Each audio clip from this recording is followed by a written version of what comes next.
সংসার কেবল চার দেয়ালের মাঝে সীমাবদ্ধ নয়, এটি ভালোবাসা, ত্যাগ, দায়িত্ব আর সৃষ্টির এক অনন্য মেলবন্ধন। নারীর হাতে সংসার একখানা ক্যানভাসের মতো, যেখানে সে স্বপ্নের রং দিয়ে প্রতিটি দিন সাজায়।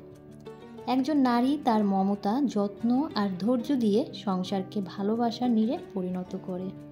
তার সকাল শুরু হয় পরিবারের যত্নে, দিন কাটে সম্পর্কের বাঁধন দৃঢ় করতে, আর রাত শেষ হয় প্রশান্তির পরশ বুলিয়ে। খাবারের স্বাদ থেকে শুরু করে ঘরের প্রতিটি কোণ, সব কিছুতেই তার স্নেহের স্পর্শ থাকে। শুধু সংসার সামলানো নয়, নারীর হাতে থাকে স্বপ্নের রং তুলি। সে তার নিজস্ব স্বপ্ন বুনে চলে সন্তান, পরিবার ও নিজের জীবনের প্রতিটি অধ্যায়ে। কখনো সে শিক্ষিকা, কখনো সৃজনশীল উদ্যোক্তা, কখনো বা নিছকই পরিবারের শান্তির দূত। সংসার নারীর জন্য শুধু দায়িত্ব নয়, এটি তার ভালোবাসার এক বিশাল ক্ষেত্র, যেখানে সে তার হৃদয়ের উষ্ণতা বিলিয়ে দেয়। নারীর জাদুময় স্পর্শেই সংসার হয়ে ওঠে স্বপ্নময়, সুন্দর এবং পূর্ণতা লাভ করে ভালোবাসায়। আর সেই সংসারকেই নারীর মাঝে মাঝে বিষাক্ত মনে হয়। হ্যালো এভরিওয়ান, আসসালামু আলাইকুম। কেমন আছেন সবাই? বাংলাদেশি ব্লগার লিপি চ্যানেল থেকে আমি লিপি আমার লাইফের নতুন আরেকটি লাইফস্টাইল ব্লগ নিয়ে আপনাদের মাঝে হাজির হয়ে গেলাম। আশা করছি যে যেখান থেকে আমার আজকের ভিডিওটি দেখছেন সবাই সুস্থ আছেন, ভালো আছেন এবং নিরাপদে আছেন। আলহামদুলিল্লাহ, আল্লাহর রহমতে আমি আমার পরিবারের সবাইকে নিয়ে ভালো আছি। মেয়েকে নাস্তা করিয়ে মেয়েকে মেয়ের বাবার সাথে স্কুলে পাঠিয়ে দিয়েছি, আর এখন চলে আসছি মেয়ের বাবার জন্য নাস্তা বানাতে। আমরা কিন্তু সবাই এখন আবার সেই পুরনো রুটিনে ফিরে এসেছি, আমিও কিন্তু তার ব্যতিক্রম নয়। তা আজকে শুধু মেয়ের বাবার জন্য নাস্তা বানাবো, আমার নাস্তা বানাবো না। গতকাল রাতের কিছু ভাত ছিল, আমি পানি দিয়ে রেখেছি। আমার খুব ইচ্ছে করছিল আজকে আমি পান্তা ভাত খাবো পেঁয়াজ আর কাঁচামরিচ দিয়ে। সেজন্য হচ্ছে আলিফার পাপার জন্য শুধু নাস্তা রেডি করছি, আর ওর জন্য হচ্ছে নুডলস রান্না করব। তো আলিফার বাবা নুডলস হচ্ছে কোনো সবজি পছন্দ করে না, শুধু পেঁয়াজ, কাঁচামরিচ আর ডিম দিয়ে নুডলসটা রান্না করলেই খেতে ভালোবাসে। তো যেভাবে পছন্দ করে ঠিক সেভাবেই রান্নাটা করছি। তবে আমার কাছে আবার বিভিন্ন সবজি দিয়ে নুডলস রান্না করলে খেতে বেশি ভালো লাগে। আর মেয়ের টিফিনেও আজকে বাসা থেকে দেয়নি, ওর বাবা হচ্ছে বাইরে থেকে কেক কিনে দিয়ে আসছে। তো এখানে হচ্ছে আমি খুব সাধারণভাবেই নুডলসটা রান্না করে নিলাম।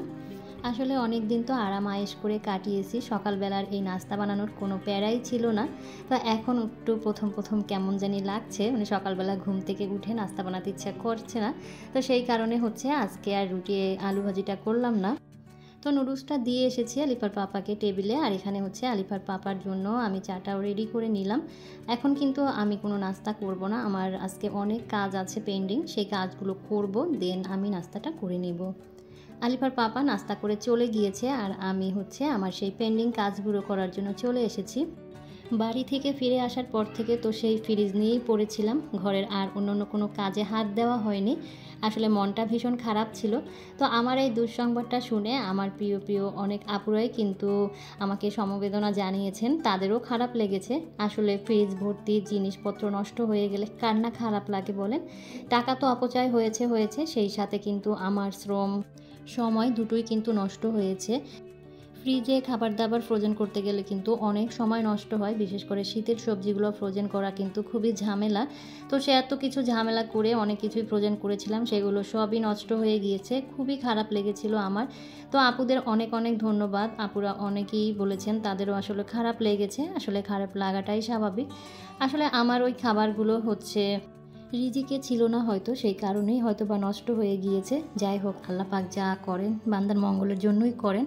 তো আমি হচ্ছে আমার বেডরুমের যত কিছু আছে, মানে শোপিস জাতীয় সব কিছু আমি হচ্ছে একটু ধুলাবালিগুলো পরিষ্কার করে নিচ্ছি। তো ওই যে বললাম, বাড়ি থেকে আসার পরে কিন্তু এই কাজগুলো আমার করা হয়নি, তাই আজকে আমি ভেবেছি যে এই কাজগুলো আগে আমি গুছিয়ে নিব, তারপরে হচ্ছে আমি নাস্তা করব। এর আগে আমি নাস্তা করব না।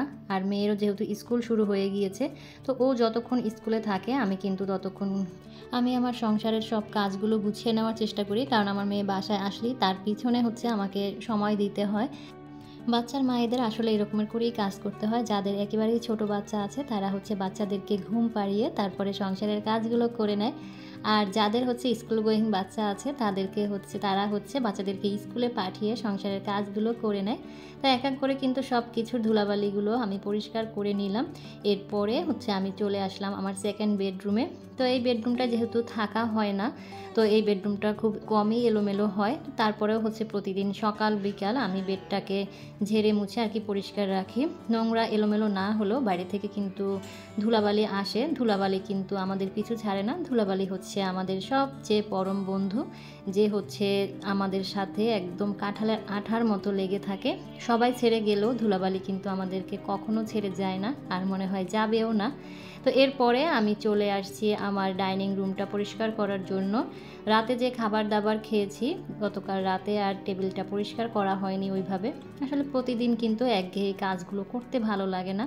আসলে রক্তে মাংসে গড়া শরীর তো আর সবসময় এক রকমের থাকে না, তাই কিন্তু সবসময় একই রুটিনে কাজ করাও হয় না।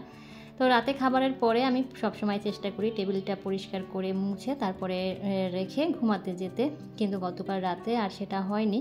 এরপরে হচ্ছে আলিপা নাস্তা করেছে, আলিপার বাবাও নাস্তা করেছে। তো ভাবলাম এখন হচ্ছে আমি সব কিছু গুছিয়ে পরিষ্কার করে নিই।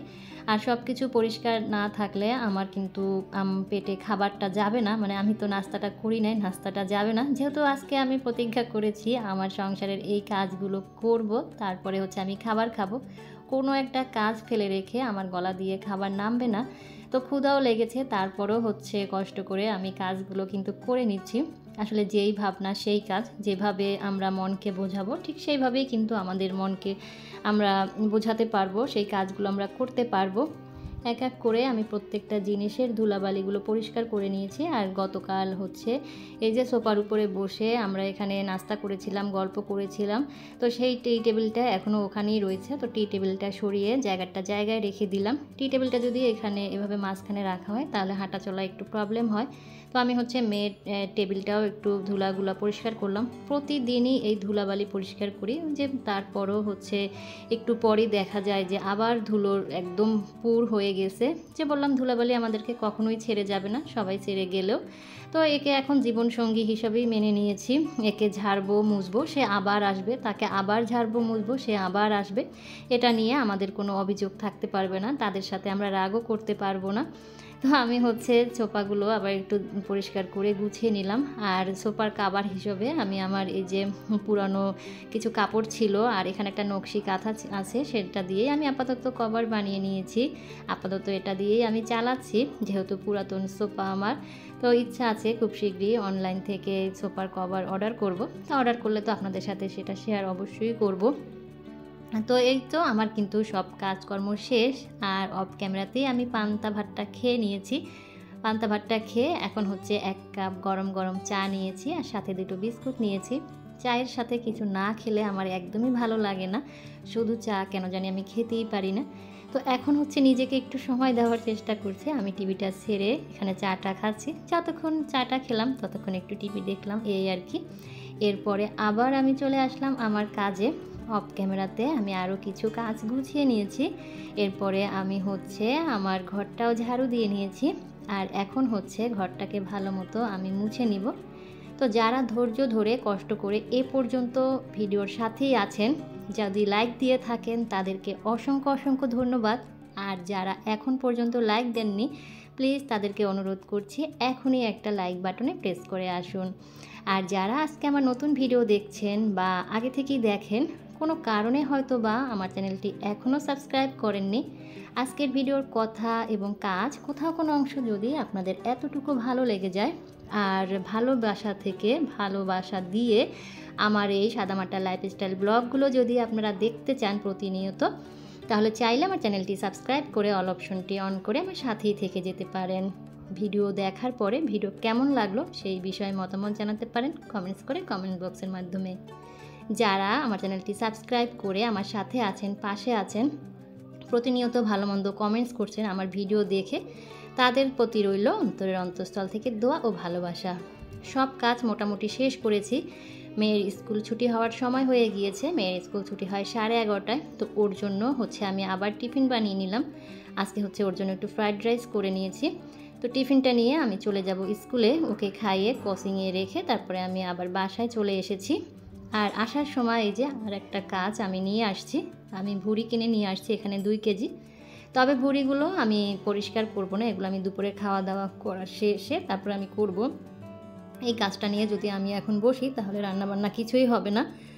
তো আমি হচ্ছে রান্নাটা করে নিয়েছি, তেমন কিছু রান্না করি নাই, ফ্রিজে ডাল রান্না করা আছে, শুধু মিষ্টি কুমড়া ভাজি করে নিয়েছি। আর আলিফার পাপা হচ্ছে আজকে রাতে আবার গ্রামের বাড়িতে যাবে, তো সেই কারণে তেমন কোনো কিছু আর রান্না করি নেই, এ দিয়ে আমাদের মা মেয়ের হয়ে যাবে। আর আমার মেয়ে হচ্ছে মিষ্টি কুমড়াটা খেতে অনেক বেশিই পছন্দ করে, এইটা হলে তার অন্য কিছু আর লাগে না। তো মিষ্টি কুমড়া ভাজিটা হয়ে গিয়েছে আর আমি হচ্ছে রাইস কুকারে ভাত বসিয়ে দিয়েছি। এরপরে আমি এখন নামাজটা আদায় করে নিব, জোহরের নামাজটা। আর জোহরের নামাজ আদায় করে আমি আবার চলে যাব মেয়ের স্কুলে, মেয়েকে স্কুল থেকে নিয়ে আসার জন্য। ওর তো ছুটি হয় 2:30টায় ক্রসিং। তো আমি হচ্ছে এখন রেডি হয়ে আবার স্কুলে চলে যাব।